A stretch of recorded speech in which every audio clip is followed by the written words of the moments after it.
নমস্কার এভরিওয়ান, সবাই ওয়েলকাম করছি নতুন আরেকটি রেসিপি দেখার জন্য। আশা করি আপনারা সবাই ভালো আছেন এবং সুস্থ আছেন। আজকে নিয়ে আসলাম ডিম এবং আটা দিয়ে একটা খাস্তা নাস্তা রেসিপি। এই নাস্তাগুলো দেখতে যতটা লোভনীয়, খেতেও কিন্তু ভীষণ সুস্বাদু। কোনো রকম ঝামেলা করতে হবে না। হাতে মাত্র 10 মিনিট সময় থাকলে খুব সহজেই এই নাস্তাগুলো তৈরি করে নিতে পারেন। তাছাড়া বিকেলে চায়ের আড্ডায় এই নাস্তাগুলো জমিয়ে খাওয়া যাবে। এবার চলুন কথা না বাড়িয়ে রেসিপিটি শুরু করা যাক। আশা করি আপনাদের ভালো লাগবে। প্রথমে যেটা করতে হবে, এখানে আমি একটা পাত্রে 100 গ্রাম আটা ব্যবহার করলাম। আটার পরিবর্তে আপনারা ময়দাটাও ব্যবহার করতে পারেন, আর ময়দার নাস্তাটা খেতে ভালো লাগবে। এরপরে স্বাদ মতো এখানে লবণ ব্যবহার করলাম। এখন এখানে মিষ্টির জন্য 1 চামচ চিনি ব্যবহার করব। ছোট চামচ দিয়ে 1 চামচ চিনি ব্যবহার করলাম। আর চিনিটা ব্যবহার করলে নাস্তাটা খাস্তা হবে, একটু মিষ্টি মিষ্টি ভাব লাগবে, খেতে ভালো লাগবে। এরপরে 2 টেবিল চামচ এখানে সয়াবিন তেলটা ব্যবহার করলাম। আপনারা চাইলে বাটার অথবা ঘি ব্যবহার করতে পারেন। এবার আটাটাকে খুব ভালোভাবে মেখে নিতে হবে।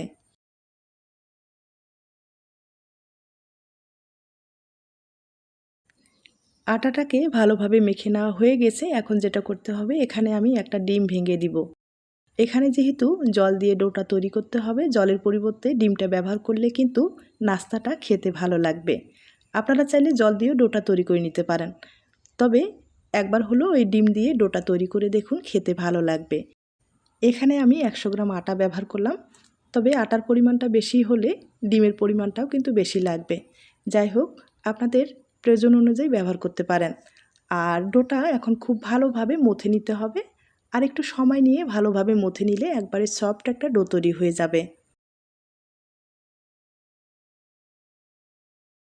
আর এই ডোটা একটু নরম রাখতে হবে।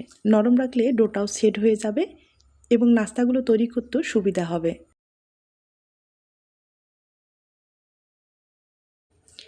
ডোটা আমি ভালোভাবে মথে নিলাম। আর এখন যেটা করতে হবে, এই ডোটাকে একটু লম্বালম্বি করে তৈরি করে নেব। লম্বালম্বি তৈরি করার পরে সামান্য একটু আটা ব্যবহার করলাম।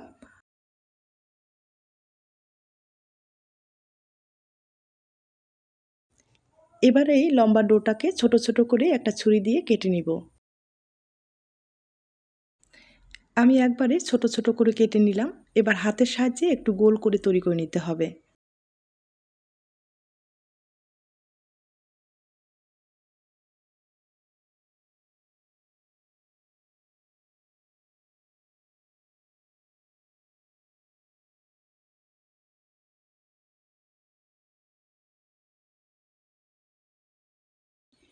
সবগুলো লিচি আমি ছোট ছোট করে গোল করে তৈরি করে নিলাম। আর এখন যেটা করতে হবে, একটা প্লেটে সামান্য পরিমাণে তেল ব্যবহার করব। আমি এখানে সয়াবিন তেলটাই ব্যবহার করলাম, তবে আপনারা চাইলে বাটার অথবা ঘিও ব্যবহার করতে পারেন। আর তেলের মধ্যে এভাবে লিচিটাকে রেখে দিতে হবে, তাহলে কিন্তু তাড়াতাড়ি সেট হয়ে যাবে।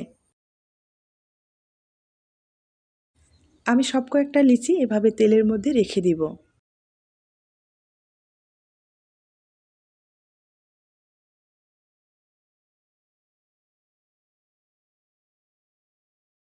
তেলটা ভালোভাবে লাগিয়ে নিতে হবে। আর এখন প্রায় 5 মিনিটের মতো সেট হওয়ার জন্য ঢেকে রাখবো। এর ফাঁকে আমি নাস্তার জন্য পুরটা রেডি করে নেব। আর এখানে আমি ডিম টমেটো দিয়ে পুরটা রেডি করে নেব। আপনাদের হাতের কাছে যা রয়েছে তা দিয়ে খুব সহজেই পুরটা তৈরি করে নিতে পারেন, যেমন সবজি, মাংসর পুর অথবা ডিমের পুর, মানে যেটা পছন্দ হয় আপনারা কিন্তু ঝটপট এই নাস্তাগুলো তৈরি করে নিতে পারেন। এখন যেটা করতে হবে, এই ডিমটাকে একটু গ্রেট করে নেব। একটা গ্রেটারের সাহায্যে ছোট ছোট করে কেটে নিব। আর এই নাস্তায় ডিমের পুরটা খেতে কিন্তু বেশি ভালো লাগবে। আমি সিদ্ধ করা ডিম ব্যবহার করলাম, আপনারা চাইলে ডিমটা ভেজেও ব্যবহার করতে পারেন। মানে আপনাদের হাতে কম সময় থাকলে ডিমটা ভেজেও ব্যবহার করতে পারেন।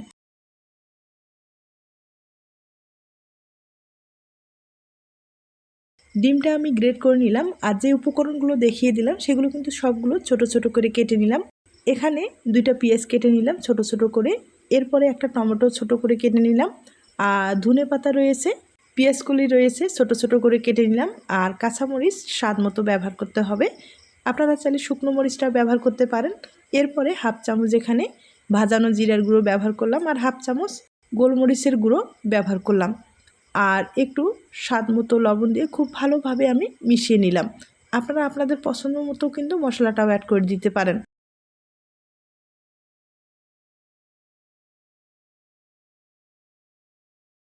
এদিকে ডোগুলো সেট হয়ে গেছে আর অনেকটাই নরম হয়েছে, আপনারা হয়তোবা দেখে বুঝতে পেরেছেন। এখন যেটা করতে হবে, একটা ডো নিয়ে আমি কিন্তু এখন হাতের সাহায্যে একটু বড় করে রুটি তৈরি করে নেব, মানে একবারে পাতলা করে রুটি তৈরি করে নিতে হবে। আপনাদের হাতে সময় থাকলে আরও 5 মিনিটের মতো কিন্তু এই ডোটা রেস্টে রাখলে পুরোপুরি কিন্তু সেট হয়ে যেত। যাই হোক, আমার হাতে সময় ছিল না, আমি 5 মিনিটের মতো রেখে আপনাদের দেখিয়ে দিচ্ছি। এবার কিন্তু একটু বেলে নিলাম, হালকা বেলে নিলাম, একবারে পাতলা করে তৈরি করে নিলাম, দেখতেই পাচ্ছেন। এখন পুর ব্যবহার করতে হবে আর আমি একটু দুপাশে ভাঁজ করে নিলাম, এরপরে মাঝখানে পুর ব্যবহার করতে হবে। পুর একটু বেশি করে দিলে এই নাস্তাটা খেতে কিন্তু ভালো লাগবে, তবে আপনারা বেশি কম করে ব্যবহার করতে পারেন।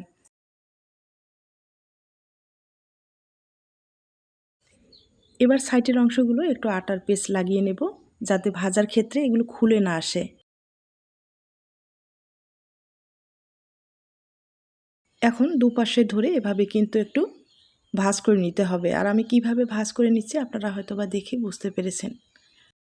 এই নাস্তাগুলো খেতে ভীষণ ভালো হয়, একবারে কুড়মুড়ে ভাব থাকবে আর ভিতরে নরম থাকবে। আপনারা চাইলে কম সময়ে সামান্য আটা, একটা ডিম দিয়ে ঝটপট এই নাস্তাটা তৈরি করে আপনার ফ্যামিলির সাথে শেয়ার করতে পারেন। দেখবেন আপনার ফ্যামিলি কিন্তু অনেক খুশি হবে। একটা তৈরি করে নিলাম, একইভাবে আরেকটা তৈরি করে দেখিয়ে দিচ্ছি। এই লিচিটাকে প্রথমে কিন্তু হাত দিয়ে একটু চড়া করে নিতে হবে, এরপরে হালকা হাতে বেলে নিলে একবারে পাতলা করে তৈরি হয়ে যাবে।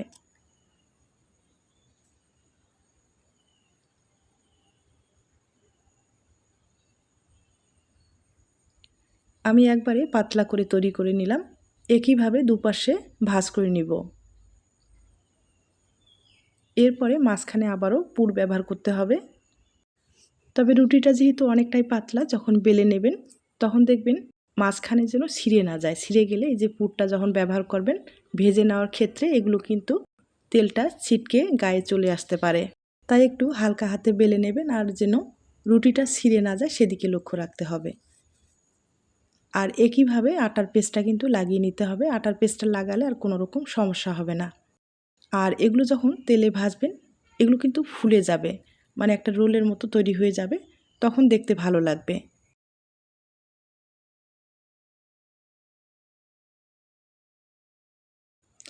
আমি আপনাদের দুইটা তৈরি করে দেখিয়ে দিলাম, আর বাদবাকি যেগুলো থাকবে আমি পরে তৈরি করে নেব। এবার আপনাদের চুলায় নিয়ে যাচ্ছি। আর চুলায় আগে থেকেই কড়াইয়ে তেল দিলাম, তেলটা হালকা আছে গরম করার পরে এভাবে নাস্তাগুলো ছেড়ে দিতে হবে। আর একটা চামচের সাহায্যে এভাবে আমি একটু তেল ছড়িয়ে দেব, যাতে এটা ফুলে উঠে, আর ফুটলেই শেপটাও ভালো আসবে বা মুচমুচে হবে, খেতে ভালো লাগবে। তবে এই নাস্তাগুলো ভাজতে গেলে তাড়াহুড়ো করবেন না, একটু সময় নিয়ে মুচমুচে করে ভাজতে হবে। আর যেহেতু ডোয়ে ডিম দেওয়া আছে, তাড়াতাড়ি না হলে কালার চলে আসবে, তাই একটু সময় নিয়ে একবারে মুচমুচে করে ভেজে নিলে খেতে ভালো লাগবে।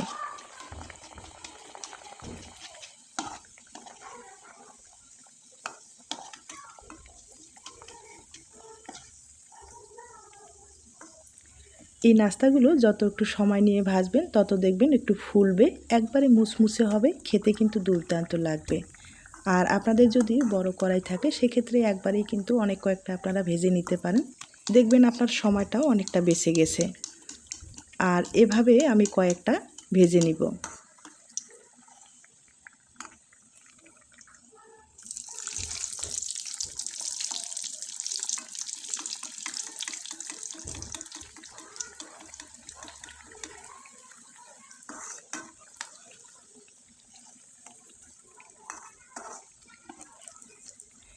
দেখতে পাচ্ছেন নাস্তার কালারটাও কিন্তু ভালো এসেছে, আরও মুচমুচে করে ভাজলে কালারটাও কিন্তু ফুটে উঠবে, দেখতেও ভালো লাগবে, যেমন খেতেও ভালো লাগবে। এভাবে আমি উল্টে পাল্টে একবারে মুচমুচে করে ভেজে নিব, এরপরে আপনাদের পরিবেশন করে দেখিয়ে দিচ্ছি। তার আগে ছোট্ট একটা রিকোয়েস্ট থাকবে, নাস্তার এই রেসিপিটি আপনাদের কাছে যদি ভালো লেগে থাকে বা আপনার কোনো উপকারে আসতে পারে, তাহলে কিন্তু একটা লাইক দিতে পারেন। আর আমার মনে হয় এর চেয়ে সহজ আর কোনো নাস্তা রেসিপি হয় না। তাই সামান্য আটা এবং একটা ডিম থাকলে খুব সহজেই এই নাস্তাটা তৈরি করে নিতে পারেন। আর এখন যেহেতু বর্ষার সিজন চলছে, কোথাও কোথাও কিন্তু ভারী বৃষ্টিও হচ্ছে। আর বৃষ্টি ভেজা বিকেলে এরকম একটা নাস্তা থাকলে খেতে দুর্দান্ত লাগবে। তার সাথে 1 কাপ চা থাকলে বিকেলটা জমে যাবে। নাস্তাগুলো একবারে আমি মুচমুচে করে ভেজে নিলাম। কালারটাও কিন্তু ভালো এসেছে, আপনারা হয়তোবা দেখে বুঝতে পেরেছেন।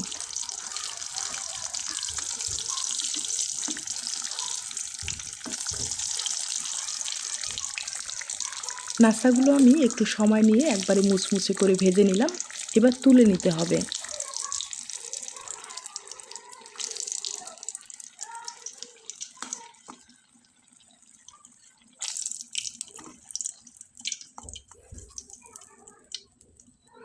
দেখতেই পারছেন ভাজানোর পরে কতটা সুন্দর হয়েছে। আর বাদবাকি নাস্তাগুলো আমি একইভাবে ভেজে নিব। এখন আপনাদের পরিবেশন করে দেখিয়ে দিচ্ছি। আর আবারও বলছি, আপনাদের যদি পছন্দ হয়ে থাকে অবশ্যই এই নাস্তাটা একবার হলেও বাড়িতে তৈরি করে দেখবেন। আপনার ফ্যামিলি কিন্তু অনেক পছন্দ করবে। এখন আপনাদের ভেঙে দেখিয়ে দিচ্ছি। প্রথমে যেহেতু একটু ভেঙে দেখিয়ে দিয়েছিলাম, আবারও একটু আপনাদের ভেঙে দেখিয়ে দেব।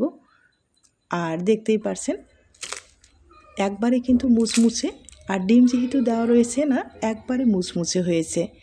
তবে ভিতরে এরকম ডিমের পুর থাকলে খেতে কিন্তু দুর্দান্ত লাগবে। সামান্য কিছু উপকরণে সহজেই এই নাস্তাটা তৈরি করে নিতে পারেন। একবারে সহজভাবে তুলে ধরার চেষ্টা করলাম, আপনাদের কাছে ভালো লাগলে বাড়িতে ট্রাই করে দেখুন। আজ এ পর্যন্ত, নতুন কোনো রেসিপির সাথে আবার দেখা হবে।